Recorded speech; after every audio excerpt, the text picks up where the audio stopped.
Hey everyone, I'm Ben. I'm Sam. And this is Counterfeit Christianity. I just messed up on the last video, I think, so I forgot to plug the microphones into the camera. It's been too long. We're going to be talking about the idea around Belief systems. beliefs. Like why do we stick so strongly to the things that we believe and then with things that we say are the truth or maybe told are the truth? I'm pretty sure there's nothing that we know is factual truth in this world, except for me, the only thing is that there's God and that's it. Hop on Facebook for 5 minutes and watch people argue about whether the sky is blue, and you can see that people have very different ways of forming and holding their beliefs, but there seems to be this this modern thing where people don't care about the facts of the matter, they care about how they feel about it. Yeah. And if you start bringing up facts, what they normally do is they start attacking you personally. Yeah. People these days seem to get something driven into them, like an indoctrination. Yeah. And they attach it to their personality. And then whenever you disagree with them, you're not having a debate about facts anymore. They act like you're personally attacking them. Yes. It's like, no, the sky is blue. It's like, that guy just stabbed me in the guts. It's like, you're a bigot. And you're a transphobe, and you're a TERF. You know what a TERF is? No. It's a trans-exclusionary radical feminist. Oh, okay. The most ridiculous term. I love making fun of it. They call that lady who did Harry Potter, J.K. Rowling, they call her a TERF. I did hear someone talk about that the other day, but I didn't know what it meant. You fucking TERF. Excuse my language. Nice. No, but it's true. Like, and it's sort of like what we've talked about previously with the Bible. Like, there's people that have beliefs around the Bible, and then that is it. You cannot talk about it. That's it. They make it about themselves. Yeah, this is truth, this is fact. If you say anything that even comes close to having a millisecond of question connected to it, you're done. You're a Satanist. It's not really the problem of what's right and wrong, because I feel like I love what you say about sitting on the fence. That really just means a lot to me. I had to learn that though, because I grew up in the same indoctrination as everyone else, where you're expected to take a side, and once you take that side, it's like you're on the red team or the blue team or the orange team, and it doesn't matter what the other facts are. And if someone else is on your team, they're your friend. If they disagree with you, they must be on the other team. Yeah. And I hate that, because I don't want to be put in the red camp or the blue camp. Yeah. I literally sit on the fence and I try and understand and process all the different ideas. And I don't even necessarily have to come to a final decision. Right. And that's what a lot of people do, is they decide, nope, that's it. I'm sticking with this. I won't listen to anything anyone else says unless they're on my team, and I might advance my views a little bit. But what I've learned, or what God has taught me, is you need to sit in the middle and take everything on its own merits. The blue team might say that, and you go, yeah, I don't agree with that. But that other thing they say, I do agree with. Yeah. Whereas you look at the red team, and it's the same thing. But if you go to the blue team and you disagree with them, they're like, you're from the red team. Yeah. Get out, or we'll kill you. Especially over the last 3 years with all of this COVID crap. And all of the lockdown stuff. Once people take the vaccine, if you don't take it, you're not on their team anymore, and you're not to be spoken to. We hate you. We had a few like long-standing relationships that we both refused the shot. Yeah, and we're like, I don't see a good decision in hindsight. With all the people that are just dropping dead. Yeah, and I know. In my wife's family, 2 or 3 have dropped dead instantly after the third. I met a guy who had his. They were joking to me. It happened in Afghanistan because he was missing a leg. Yep. This guy was working on my car, and I said to him, "Oh, what happened with that?" He's like, "That was in Afghanistan, right?" And he's like, "Who told you that?" I'm like, "Oh, the boys did." He's like, "Oh, they're taking the piss. This is from the clot shot." He's like, "I took the COVID vaccine, and then I had a blood clot in my leg, and I had to amputate it." I was like, "For real?" He's like, "Yeah, it was like happened 3 weeks after." I was like, "Shit. Okay." Yeah, I thought you guys were kidding. Yeah, no, it's mental. Like when you actually know multiple people in your group of people that you know. Like, I've got friends who don't really talk to me anymore. Yeah, like I almost wondered whether or not the shot transformed them into some some brainless zombie. It possibly did, but it's just metaphorically. Totally, I think there's something to that, but the thing that sort of is the weird part, like long-lasting relationships that we've had for years, changed because they were told that this is right and anyone who's not doing it is wrong. It's like, I had good friends and so did my mum, and we had good friends, and then now they won't talk to us and they won't have anything to do with us because we don't want to go along with what's being told to do. And they won't listen to anything. I remember a couple of Pfizer, fought in court in America to have all records about the creation of the vaccine and et cetera, sealed till like 2075. Yeah. And so a few of my friends, I'm like, oh, you said it's really safe, right? So why do they need to seal the records till 2075? And they just shut you down. Yeah. Like, no, you're going against what I've been trained into now and what I've bought into.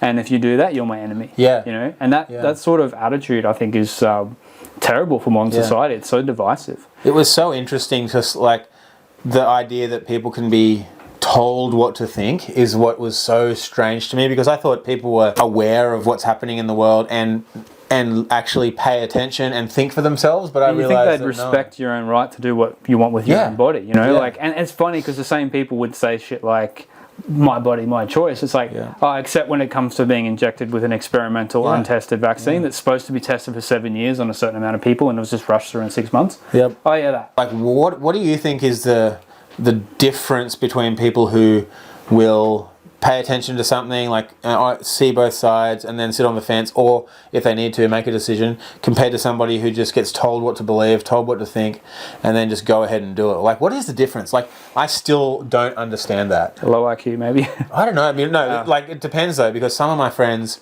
who are geniuses, and I think it's ego. Yeah. Like they've constructed this narrative around people's feelings these days, where you know, believing in something gets tied to you personally, or tied to them personally, and that's why they take an affront to it, as opposed to. And it's funny because they throw the word science around all the time, but that's the exact opposite of the scientific approach. Scientific approach is when you look at something objectively, and you know you experiment, and then you evaluate and retest the experiments, and if you do it again, does it do the same thing? Okay, what if you do it 10 more times? You know, whereas these days it's like, if you don't believe what we want, then you're bad.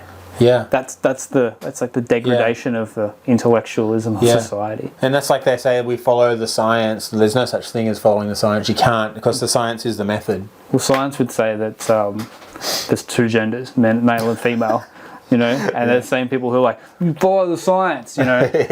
They usually are the same sort of people who would then say that they can identify as a rubbish bin. Believing in something because you've been told to believe it, like...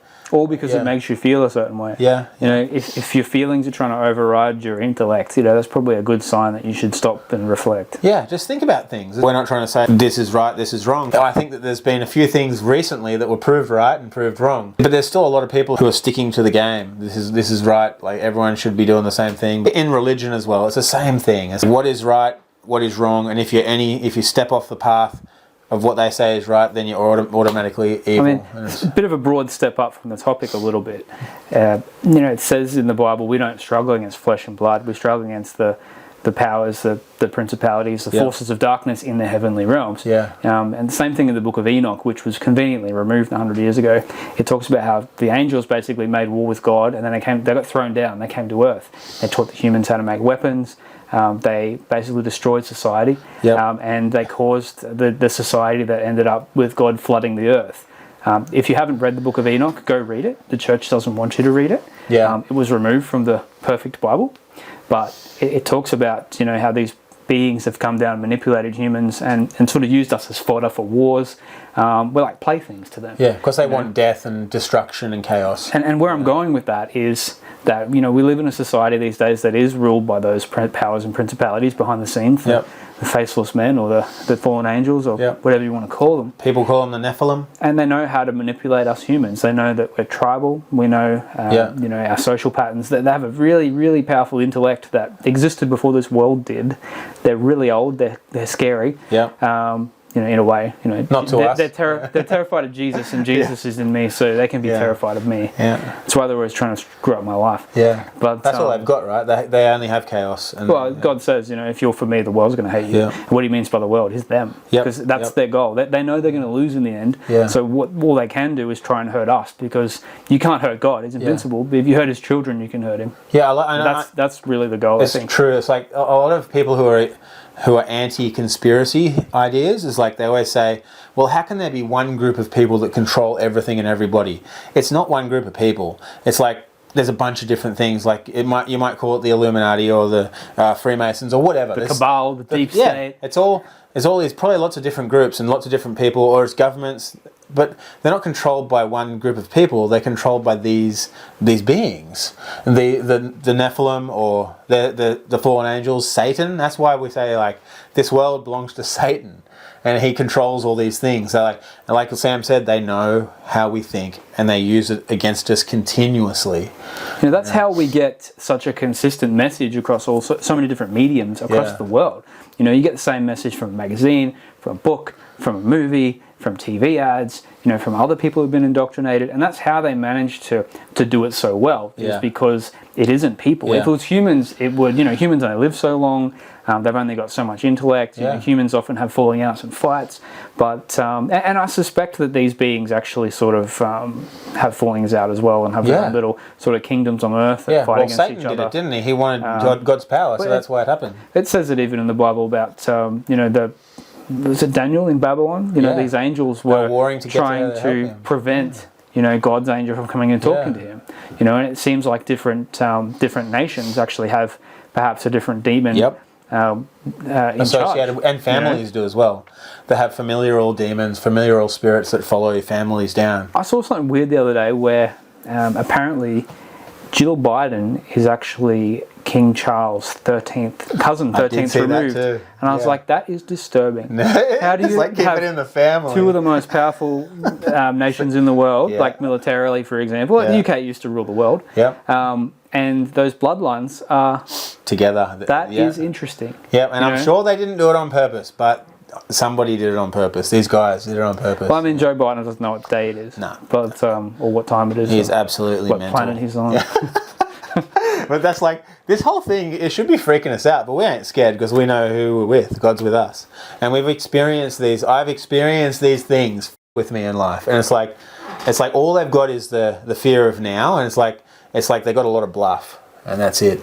Like, there's nothing. If they're going at you and trying to screw up your life all the time, you know that you belong to God. Yeah.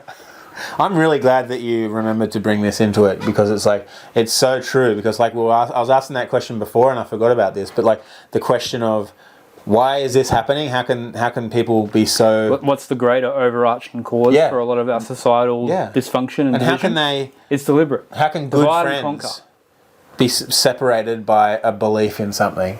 It's come on, that's ridiculous. But it's not when you. It's easy to forget that 18 months ago people were being fired from their jobs and threatened. I remember there was that well camp that was being built near Toowoomba, and I was wondering whether that stupid bitch who runs our state, whether she was going to start imprisoning people there. Well, that's what she said she was going to do. Yeah. Well, she said it. Like Hitler's got nothing on her. Yeah, exactly. But now what have they done with it? You told me the other day. There's this giving it away to company a company that owns it. They helped build it, but they basically just gifted it to them now. And they own an airport and a seaport and a major food distribution centre. It's kind of scary. Wagner Group? Something like that. I think it was something like that, That's interesting. I don't like the idea of some entity that helped build a concentration camp also having an airport and a seaport. That's a great place to put some Chinese troops. Yeah. Well, that's what Australia is, a massive corporation just trying to... Australia is a place full of people who are largely oblivious to what's going on, who have a really easy life, don't have to do much, and we're sitting on a massive amount of resources and other things. People are really naive to think that someone's not going to try and take that from us. And the good thing is, we can, as followers of Jesus, the few of us that there are, we get to go through this with God and have a really cool adventure. Well, I mean... I used to identify as an Australian and be very proud of that, but as I've gotten older, I've had to realise that, look, that doesn't really matter. You're one of God's people. You're one of God's sons. So that's what really matters. Australia is just another part of the world, and it's going to fall away. That's it. All right, that was really fun. I'm glad it went where it went. All right, that's pretty much it. All right, see you later. Yeah, right.